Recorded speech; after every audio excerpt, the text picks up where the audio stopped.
Hello বন্ধুরা, এই ভিডিওতে পাস্ট কন্টিনিউয়াস টেন্স এর basic, parallel action, long and short action এর ধারণা ক্লিয়ার করে দেব। চলো বেসিক শুরু করা যাক। এক্সাম্পলসগুলো ভালো করে লক্ষ্য করবে।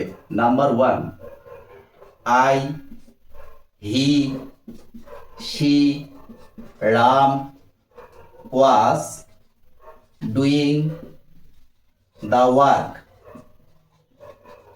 আমি কাজটা করতেছিলাম, সে কাজটা করতেছিল। Ram was doing the work, Ram কাজটি করতেছিল। সেকেন্ড এক্সাম্পলস লক্ষ্য করো।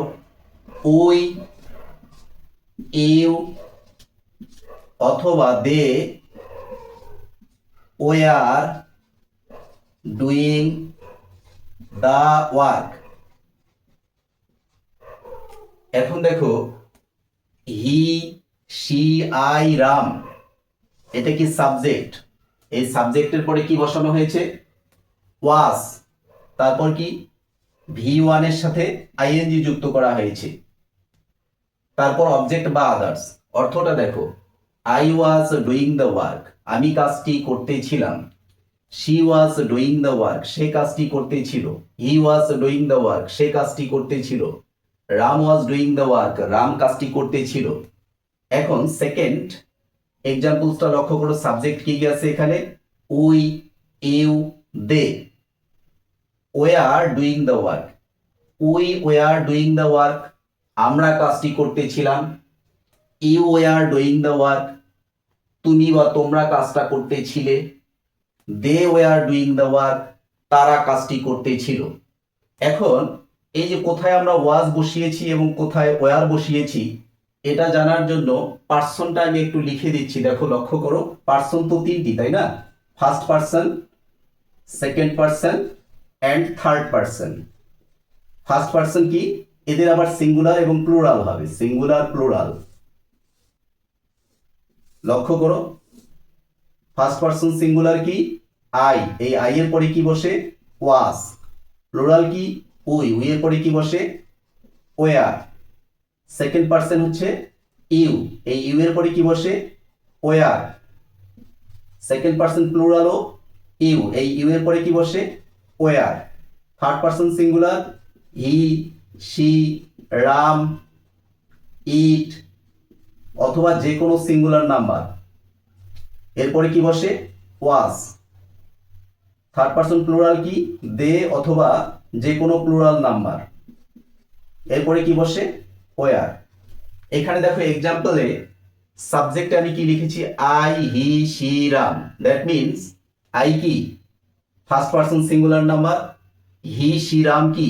হি, she, Ram third person singular number. তাহলে মনে রাখবে, ফার্স্ট পার্সন সিঙ্গুলার নাম্বার এবং থার্ড পার্সন সিঙ্গুলার নাম্বারের পরে কি বসে? ওয়াজ বসে। একইভাবে এখানকার সাবজেক্টগুলো লক্ষ্য করো। We, you, they. We, we কি? First person plural number. You কি? সেকেন্ড পার্সন সিঙ্গুলার এবং প্লুরাল নাম্বার। এবং দে কি? Third person plural number. তাহলে হচ্ছে কি, এই উই, ইউ, দে এদের পরে কি বসানো হয়? ওয়ার বসে। তারপরে কি করা হয়েছে? একইভাবে ভার্ব V1 প্লাস আইএনজি, ভার্বের বেস ফর্মের সাথে আইএনজি যুক্ত করতে হবে। তারপর অবজেক্ট বা আদার্স বসবে।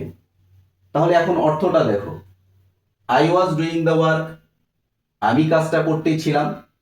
কাজটা কিন্তু চলতেছিল, অনবরত চলতেছিল। কোন সময়? পাস্টে, করতেছিলাম। সেকেন্ডে সংক্ষেপে বলি, we were doing the work, আমরা কাজটি করতেছিলাম। তাই এই কাজটাও কি পাস্টে চলতেছিল। তাহলে এই পাস্ট কন্টিনিউয়াস টেন্স মানে কি হলো?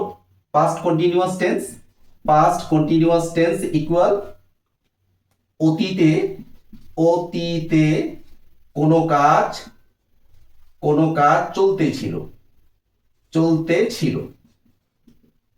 তাহলে অতীতকালে কোনো কাজ চলতেছিল বোঝাতে কি কি ব্যবহার করা হয়? পাস্ট কন্টিনিউয়াস টেন্স ব্যবহার করা হয়। বোঝা গেল? এই দুটো সেন্টেন্স যদি তোমরা ভালো করে বুঝতে পারো, তাহলে এখান থেকে তোমরা যত খুশি তত পাস্ট কন্টিনিউয়াস টেন্সের সেন্টেন্স তৈরি করতে পারবে। এখন এই সেন্টেন্সটাকে, এটা তো অ্যাফার্মেটিভ সেন্টেন্স, হ্যাঁ বোধক বাক্য। এখন এই সেন্টেন্সটাকে আমরা নেগেটিভ কিভাবে করব? নেগেটিভ কিভাবে করব? একেবারেই ইজি। দেখো এখানেই দেখিয়ে দিচ্ছি, এখানে শুধু ওয়াজ এর পরে কি বসাবো? নট। ওয়ার এর পরে নট, তাহলে নেগেটিভ হয়ে গেল। তাহলে এখানে নেগেটিভ করতে কি বসালাম? Not not. ওয়াজ এর পরে নট আর ওয়ার এর পরে নট বসালেই নেগেটিভ হয়ে গেল। অর্থ কি হলো তাহলে? I was not doing the work, আমি কাজটি করতেছিলাম না। We were not doing the work, আমরা কাজটি করতেছিলাম না। বোঝা গেল? এখন দেখো এই সেম বাক্যটাকে, এই অ্যাফার্মেটিভ সেন্টেন্সটাকে আমরা কিছু পরিবর্তিত করতে পারবো কোশ্চেনে ইজিলি। তাহলে কি টু বি ভার্বটা আগে আসবে, যখন কোশ্চেন করব ওয়াজ বা ওয়ার আগে আসবে, তারপরে যে সাবজেক্ট আছে এই সাবজেক্টগুলো যে কোনো একটা বসাতে হবে। আমি সবগুলোই বসিয়ে দিচ্ছি। আই, হি, শি অথবা রাম। কি হবে? Was I, he, she, Ram doing the work, sign of interrogation. কি হলো তাহলে অর্থ? Was I, he, she, Ram doing the work, আমি কি কাজটা করতেছিলাম, সে কি কাজটা করতেছিল, রাম কি কাজটি করতেছিল। বোঝা গেল? একইভাবে আমরা এটা কি করব? ওয়ারটা তাহলে কোথায় আসবে? সামনে আসবে। ওয়ার, ওয়ার সাবজেক্ট হিসেবে উই লিখতে পারো, ইউ লিখতে পারো, দে লিখতে পারো, অথবা যে কোনো প্লুরাল নাম্বার লিখতে পারো। তারপর কি বসবে? ডুইং দ্য ওয়ার্ক, আমরা কি কাজটি করতেছিলাম, তুমি বা তোমরা কি কাজটা করতেছিলে, দে মানে তারা, তারা কি কাজটি করতেছিল। তাহলে একইভাবে আমরা কিন্তু ইজিলি এগুলো করতে পারবো এবং অনেক কোশ্চেনও তৈরি করতে পারবো, কিন্তু বেসিক নলেজটা যদি আমাদের ঠিকঠাক হয়ে যায়। তাহলে প্রথমে যে বলেছিলাম অ্যাফার্মেটিভ সেন্টেন্স, এই অ্যাফার্মেটিভ সেন্টেন্সের স্ট্রাকচার কি হলো বাক্যে? প্রথমে কি বসিয়েছিলাম? সাবজেক্ট, সাবজেক্ট প্লাস কি ওয়াজ অথবা ওয়ার বসানো হয়েছিল। তারপর কি?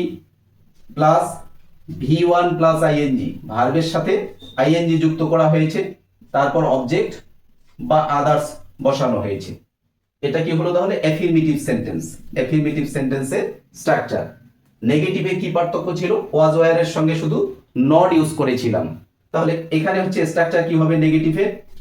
Subject plus were, was oblique were plus not plus V1 plus ING plus object অথবা আদার্স। বোঝা গেল? এখানে শুধু নটটা এক্সট্রা বলবে নেগেটিভ, আর কিছু নেই। কোশ্চেন কি? কোশ্চেন আরো ইজি। কোশ্চেন কিভাবে করলাম? ওয়াজ ওয়ারটা সামনে বলবে টু বি ভার্ব বা হেল্পিং ভার্ব, তারপর কি বলবে? Subject plus subject plus V1 plus ING plus object বা আদার্স, সাইন অফ ইন্টারোগেশন। হয়ে গেল? এই তিনটে হচ্ছে ফরমেশন। একটা হচ্ছে affirmative sentence, negative sentence, question. তোমরা ইজিলি এগুলো, রুলসটা জানা আগে জরুরি নয়, আগে কনসেপ্ট তোমাদের ক্লিয়ার করতে হবে। যদি তোমাদের কনসেপ্ট ক্লিয়ার না হয়, হাজারো রুলস মুখস্থ করে কোনো কিছু কাজে আসবে না। সেই জন্য রুলসটা বোঝা জরুরি নয়। আগে হচ্ছে যদি তোমরা এই সেন্টেন্সগুলোকে ভালো করে পর্যবেক্ষণ করো, এই পর্যবেক্ষণ করলেই তোমরা রুলসগুলো নিজের থেকেই লিখতে পারবে। পাস্ট কন্টিনিউয়াস টেন্সে প্যারালাল অ্যাকশন বলতে কি বোঝানো হয়? এই প্যারালাল অ্যাকশন সম্পর্কে যদি তোমাদের সঠিক ধারণা না থাকে, তাহলে কিন্তু বিভিন্ন চাকরির পরীক্ষায় যে কোশ্চেনগুলো থাকে সঠিকভাবে সেগুলোর আনসার তোমরা করতে পারবে না। দেখো parallel action, parallel action, parallel action. Parallel action শব্দের অর্থটা বুঝতে হবে আগে। প্যারালাল অ্যাকশন এই শব্দের অর্থ কি? একসঙ্গে বা একই সঙ্গে দুটি কাজ চলতেছিল, চলতেছিল। একটা এক্সাম্পলস দেখো, when or while I was reading, যখন আমি পড়তেছিলাম, my wife, আমার স্ত্রী, had been had been cooking. দেখো, while I was reading my wife had been cooking। আমি যখন পড়ছিলাম আমার স্ত্রী তখন রান্না করতেছিল। রান্না করতেছিল, এখানে কি হ্যাড বিন হবে? না, এখানে বলা হয়েছে যে প্যারালাল অ্যাকশন পাস্ট কন্টিনিউয়াস টেন্সে। প্যারালাল অ্যাকশনটা আরেকটু দেখো। মনে করো এটা চলছে কাজ, এইদিকে একটা কাজ চলছে একই সময়ে, এদিকেও একটা কাজ চলছে, দুটো প্যারালাল একই সঙ্গে যদি চলে তাহলে এটা কি পাস্ট পারফেক্ট কন্টিনিউয়াস টেন্স হবে কখনো? না, এটাও কি হবে তাহলে? পাস্ট কন্টিনিউয়াস টেন্স হবে। এই পোর্শনটা তোমরা পরীক্ষায় বিশেষ করে ভুল করে থাকো, হ্যাড বিন ওকে করে দিয়ে আসো। অ্যাকচুয়ালি এখানে কি হবে? ওয়াজ কুকিং হবে, মনে রাখবে। তাহলে পারফেক্ট কি হবে? এখানে ওয়াজ হবে, ওয়াজ কুকিং হবে। আর একটা সেন্টেন্স লিখি, when I was studying my son was disturbing me। যখন আমি পড়তেছিলাম বা অধ্যয়ন করতেছিলাম তখন আমার ছেলে আমাকে বিরক্ত করতেছিল। তাহলে দুটো কাজ প্যারালাল ভাবে চলছে একই সঙ্গে, এখানে ওয়াজই হবে, হ্যাড বিন বসালে কিন্তু ভুল হয়ে যাবে। আর একটা কনসেপশন তোমাদের খুব জরুরি, যেটাকে দেখো আমি বোঝাচ্ছি তোমাদের একটু। মনে করো এটা একটা কাজ চলছে, লং অ্যাকশন, এটা হচ্ছে লং অ্যাকশন, পাস্টে লং অ্যাকশন। এই লং অ্যাকশন কোন একটা কাজ চলতেছিল, হঠাৎ করে অন্য একটা কাজ এসে গেল। এই যে কাজটা চলতেছিল, অনেকক্ষণ ধরে চলতেছিল, সেই কাজটার ক্ষেত্রে পাস্ট কন্টিনিউয়াস টেন্স, কন্টিনিউয়াস। আর এখানে যে হঠাৎ করে অন্য একটা কাজ শুরু হয়ে গেল, এটা হচ্ছে শর্ট অ্যাকশন। এই শর্ট অ্যাকশনের ক্ষেত্রে ভার্ব এর পাস্ট ইনডিফিনিট টেন্স V2। তাহলে উদাহরণটা দেখো, এখন কনসেপশনটা জরুরি, কনসেপশন ছাড়া কিন্তু এগুলো করতে পারবে না। একটা উদাহরণ দেখো, number 1, when I was watching TV, যখন আমি টিভি দেখছিলাম, my father came home। when I was watching TV দেখার কাজ চলছিল লং ডিউরেশন, হঠাৎ করে কি হলো? মাই ফাদার কেম হোম, আমার বাবা বাড়িতে এলো। শর্ট ডিউরেশন বা শর্ট অ্যাকশন, পাস্টেই কিন্তু হচ্ছে শর্ট অ্যাকশন এটা। এই যে কাজটা চলতেছিল লং অ্যাকশন, এটার ক্ষেত্রে কি হবে? পাস্ট কন্টিনিউয়াস, যেটা হচ্ছে my father came home, short action, past indefinite.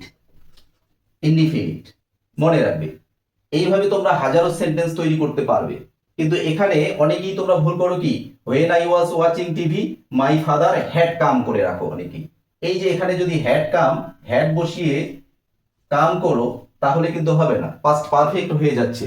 আর এটা তোমাদের কারেকশনের জন্য বিশেষ করে দেওয়া থাকে, বিভিন্ন চাকরির এক্সামে থাকে, তখন বেশিরভাগ ছেলেমেয়েরাই এই জায়গাটায় ভুল করে।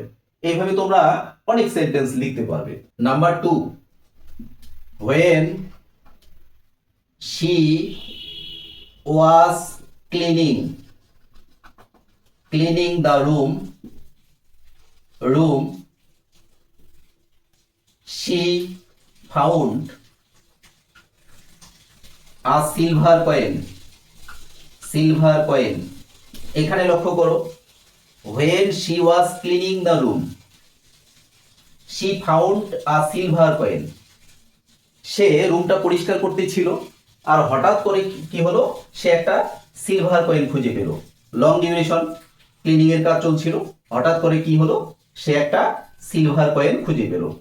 Short action, long action and short action. when she was cleaning the room she found a silver coin. তাহলে এটা কি, এই অ্যাকশনটা হচ্ছে লং অ্যাকশন। পরের অ্যাকশনটা এখানে কি, শর্ট অ্যাকশন। লং অ্যাকশন বলতে past continuous tense, short action যদি বোঝায় তাহলে কি হবে, পাস্ট ইনডিফিনিট টেন্স। তাহলে প্যারালাল অ্যাকশন, লং অ্যাকশন এবং শর্ট অ্যাকশন সম্পর্কে নিশ্চয়ই তোমাদের একটা ধারণা হলো। এখন আমি একটা প্রশ্ন দিচ্ছি, তোমরা নিজেকে টেস্ট করবে তোমরা পারো কিনা এবং কমেন্টে জানিয়ে দিবে। লিখে রাখো, when I had been dancing, my sister was painting. যখন আমি ডান্সিং করতেছিলাম, নাচতেছিলাম, আমার সিস্টার পেইন্টিং করতেছিল, অঙ্কন করতেছিল। এই বাক্যটির কোথায় ভুল আছে এটা বের করে কমেন্টে জানাবে। তাহলে পাস্ট কন্টিনিউয়াস টেন্স এর basic, parallel action, long action, short action সম্পর্কে তোমাদের একটা ধারণা হয়ে গেল। আজকে এতটুকুই। পরবর্তী ভিডিওতে আমরা পাস্ট পারফেক্ট টেন্স সম্পর্কে আলোচনা করব। যদি ভিডিওটা ভালো লেগে থাকে তাহলে like, share and subscribe to English grammar academy.